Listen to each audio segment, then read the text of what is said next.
conférence ou en séminaire, il vous arrive souvent d'être dur vis-à-vis de la pensée positive.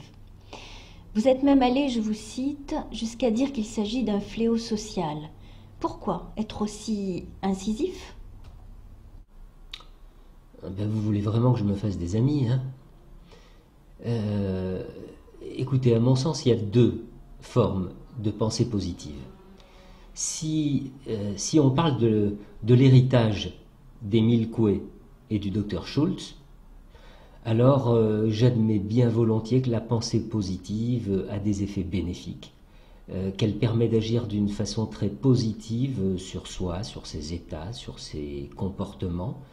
Vous vous souvenez de la fameuse phrase d'Émile Coué, « Chaque jour, à tout point de vue, je vais de mieux en mieux ».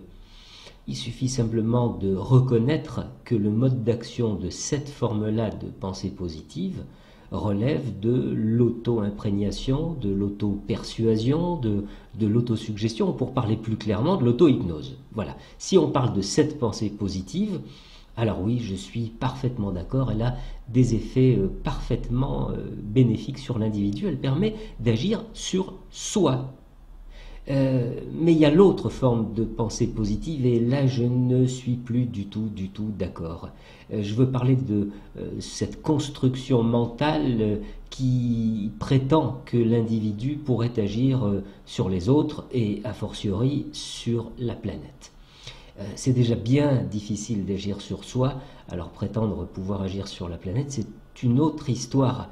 Je pense que cette forme-là de pensée positive est un grand malheur. Parce qu'elle déresponsabilise complètement l'individu. Elle l'éjecte hors du réel. Et là, oui, j'admets parfaitement ce que j'ai dit et répété à maintes reprises au cours de certains séminaires. Cette forme-là de pensée positive est un véritable fléau social.